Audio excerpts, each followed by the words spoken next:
What's up and welcome back? It's April 4th. I'm John Stark from MacMovieGuy.com, your favorite blind film critic. And today, I'm doing a review of The Martial Artist. It did not have audio description, and I was offered a screener of it, and I like to support independent film. So I took the screening. So I'm not holding the lack of audio description necessarily against the film, but it always ends up factoring in somehow into how I can or cannot understand or enjoy the film. But sometimes with independent films, uh, the truth about them is that they're the filmmakers of tomorrow. A lot of times everybody starts somewhere. Everybody has that first independent feature that they made, and you never know if that person's going to end up blowing up out of it or not. And to be there to see that first thing, uh, it's pretty great. Plus, sometimes along the way, you get to see some pretty excellent little independent gems.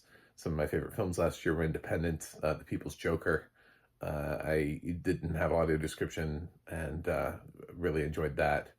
So, um, and the thing is, yeah, they could send that out to the major critics on YouTube, and see if they'll review it, but they won't. You know what I'm saying? Like we all know, Chris Tugman, Jeremy Jans. We know they're not reviewing this. They have millions of subscribers, and they get millions of subscribers because they review things like the Minecraft movie, which opens the same weekend as this. So that's what they're going to review because that's what's going to get them the views. They're not interested in this at all.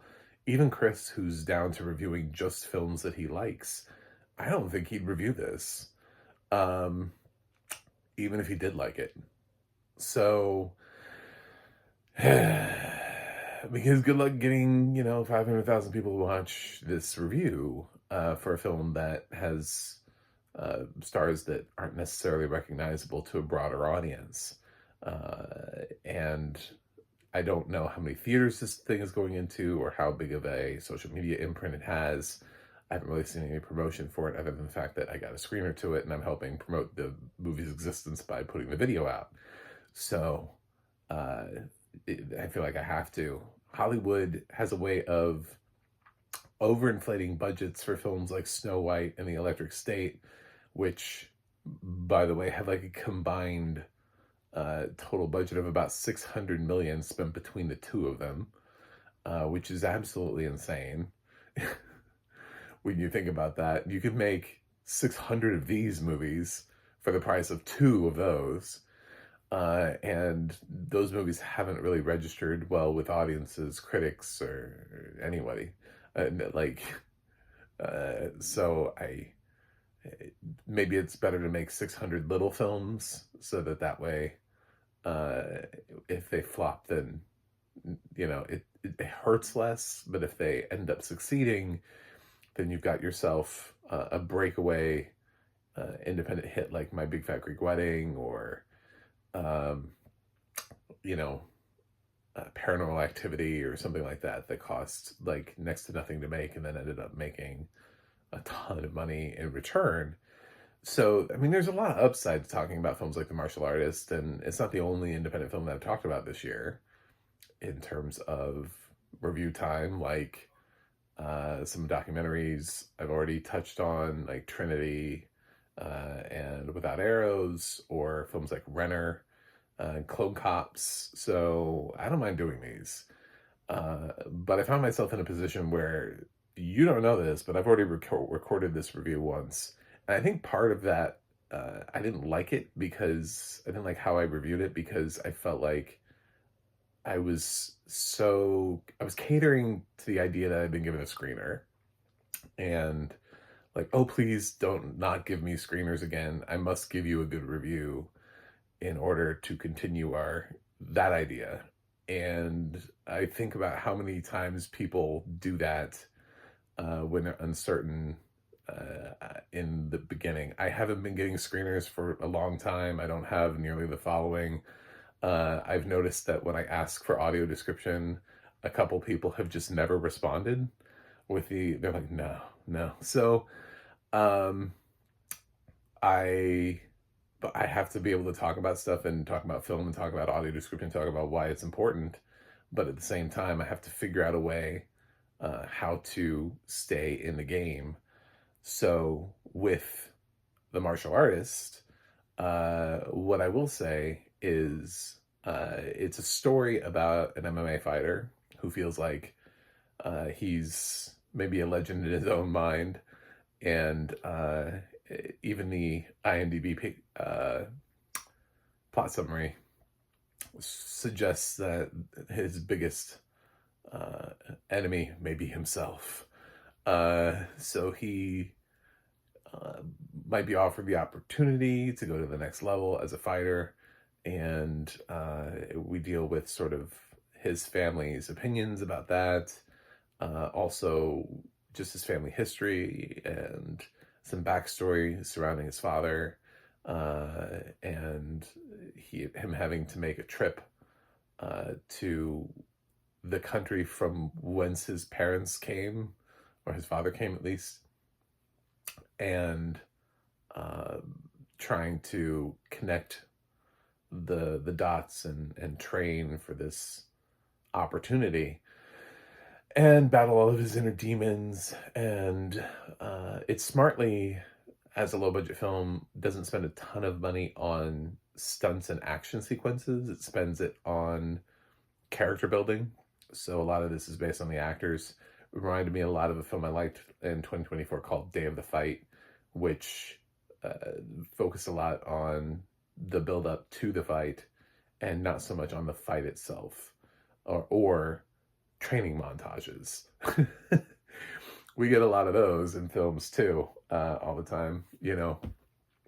So what seems to be breaking the trend in these fighter movies is telling human stories. One of the things I also liked about David O. Russell's The Fighter years ago with Christian Bale was that we got sort of a human story around that, and it wasn't so much about the actual fights as it was the people in and around them. So I just think it's more interesting that way, instead of having endless training montages and people jogging down streets and lifting weights and hitting bags in gyms and doing push-ups all the time. I just think it's better this way. So so that I did like that. I think the male lead was engaging enough. I thought he was entertaining, and most of the cast was fine. I had a problem with one of the actresses who I just thought all of her line readings were a bit exaggerated. It was never the right amount of energy needed for the scene. It always felt like it was overacting to me. So one of the problems the film has that I have a little bit of a problem with as a blind person without audio description is the fact that it does feel like we're moving in and out of like hyper-realism, or a dream sequence where things are being presented in a way that maybe perhaps they're not uh, seen as 100% in reality.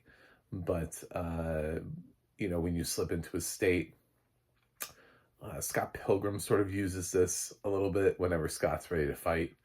It's that kind of thing where we slip into a different state of consciousness.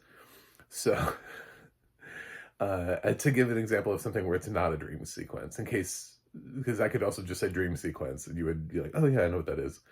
But when I'm talking about like a hyper-realism, I'm talking about sort of like the battle sequences in Scott Pilgrim. So it feels like that there could be moments like that here where I'm interpreting a shift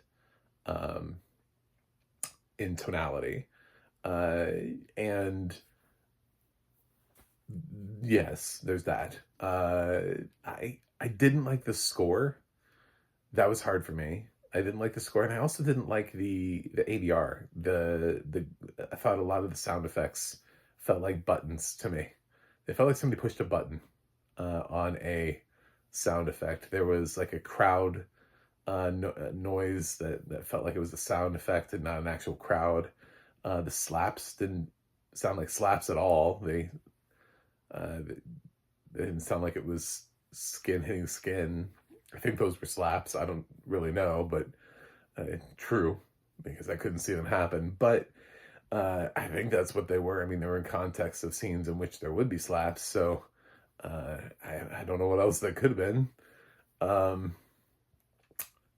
but yeah, the score has had the tendency to, first of all, it's scores are supposed to sort of enhance and complement scenes. They're never supposed to overly distract from a scene. You're never supposed to be like, oh my God, what's up with the music? You know, you're never supposed to be so drawn away from the movie that you're thinking about the music. And like if a movie has crazy intense score, it means that there's something that's crazy and intense that's happening on screen at the same time. So that way it matches the fever pitch of what you're being shown at the same time. But here I just kind of felt like the score uh, didn't really ever line up. It wasn't ever necessarily the most um, exciting score to begin with.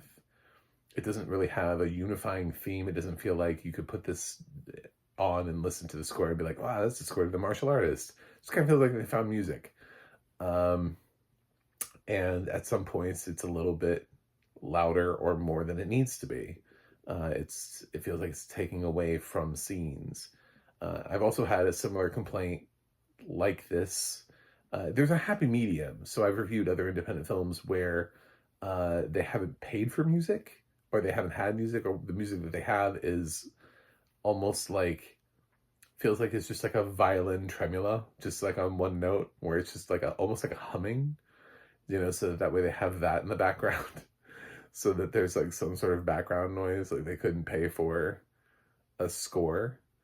And because sometimes it just feels dead, like it feels like there's just like no sound. When there's no score, it feels also equally weird. Here it just, I don't know, I still believe that there's a marriage of finding music that complements um and using it appropriately. I believe that. I believe there's still a way to do that, even on a low budget, is finding music that there are a lot of people who are always looking for their break in the film scoring world too. And it's possible what happened here is that they knew somebody who wanted to write a score, and this is original music, and that was composed.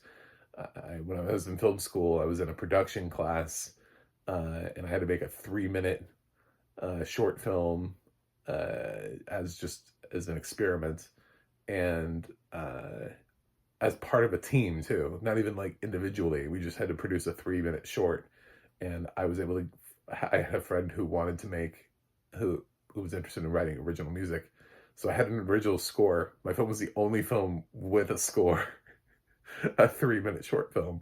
So if you know musicians, it's generally somebody is interested in writing a score for something because it's their, I don't know, it's the thing that they haven't been able to do yet as musicians and composers. So maybe that happened. I don't know. If not, if we're just sourcing things on the internet and finding them and putting them here, okay. I think that's what a lot of YouTubers do in the background. Yes, I just talk into a camera, and I suppose I could have smooth jazz playing in the background, but why do you need that? I don't need it when I watch other YouTubers. There are other YouTubers who don't have background music playing, and I'm perfectly fine listening to them. I always think it's like weird. I'm like, why do you need to be supported by music? You're a film critic. You're just sitting there talking, you know? So the use of music is always supposed to enhance what it is it's doing. And if it's not enhancing, then what are you doing with it? So there are also transitions I didn't like. There were transitions that felt really just sort of ill-timed. I don't want to say abrupt. Abrupt isn't the right word, because then it makes it feel like that you cut off at the right time. Ill-timed, what I mean by that is it feels like actually there was like a little bit of dead air and then we transition. Like it just kind of feels like we're like fading out of a scene in a weird way, and then we're like in another scene. Um, I just didn't like a lot of the transitions, and that was something else that came out at me uh, in this. So, uh, at the risk of getting deleted from from a list, which I really hope doesn't happen, I wasn't a huge fan of the martial artists, and it's possible that audio description could change my opinion a little bit because I would understand the movie a little bit more. But I tend to find that for the most part, audio description does not radically change my opinion one way or the other. Um, I think like maybe once it's done that.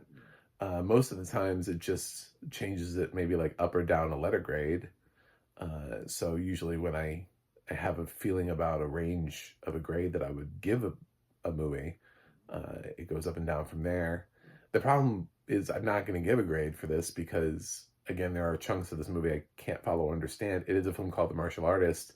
There are fighting and action sequences in here, not many, but there are some. And that is kind of what people might look for in a film called The Martial Artist. So without an ability to comment on those, then I mean, who knows what's happening in those sequences? Who knows what's happening during the fights? Um, so I wouldn't be able to recommend it for a blind and low vision audience, which is primarily what I have. But as far as sighted people, which I do have some of those, because I also attract a lot of people who work in audio description, and a lot of those people are sighted. In addition to just random people who find me on YouTube. Thanks for being here. Click like and subscribe. But uh, yeah, I kind of know what my audience is, and I don't mind recommending films to people on a broader level that don't have audio description because I think other people will watch them. But I wouldn't recommend this at the end of the day. And I almost made a video that would, and I just I had the opportunity because I was given this movie in advance because of embargo, and I couldn't do it. It made me feel bad, and it's not that this film is a bad film. And I'm not saying that to just cheer anybody up. It really isn't. Like there are other films this year that actually like anger me or piss me off, or just feel like we're wasting time, we're wasting talent, we're wasting budget, all those sorts of things.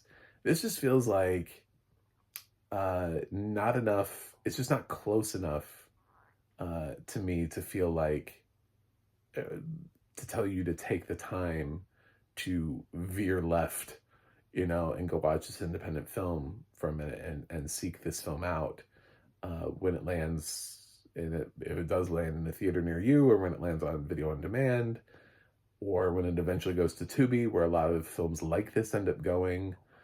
Um, but in the in the long term, I would say that there's stuff here that works. You know, I did like most of the cast. I thought the story was, for the most part, well paced, and it was a smart choice to go with building the human story to, because you weren't going to be able to have, if you don't have the budget to be able to do massive stunts and to crash people through buildings and blow things up, then you have to kind of focus on the writing and on the story and on the script. And it's not, this isn't, like an Oscar caliber screenplay by any means, but it's a very competent script. So there are things about it that I think work, but there are also things that don't work that are sort of on a basic production level. And I don't think that it's the budget constraints that are causing the use of score and editing and sound effects. I don't think those things are budget constraints so much as just the people doing them. So, martial artist. That's it. I have no grade because I have no audio description, and I would not be able to put a final grade on this. This is not unusual. Um, but I, I also, this is a not recommend. I don't recommend this. Sorry. Sorry, sports fans. Um, yeah. Uh, which kind of sucks because I really, I said yes to this because I read the plot and I was like, this sounds cool. And thus far, the other independent films that I've seen, I would stand by. I enjoyed them on some level. I think about Clone Cops actually a lot more than I probably should of the films that I've seen this year. um, wasn't like the best movie I've ever seen, but it knew exactly what kind of movie it wanted to be. And that's what matters sometimes is if you're gonna go goofy, go goofy. Um, but I wanted to be able to do that for the martial artists, but I just can't. And if I do it for every single independent film that comes my way, it doesn't matter for the good films that come my way. And I actually want to tell you, hey, check this film out. So unfortunately, my honesty has to come through here. If it costs me screening privileges, then I'm sorry, but I can't thumbs up this movie. Anyway, thanks for watching, thanks for subscribing, and I will see you guys on the other side. Maybe? Question mark?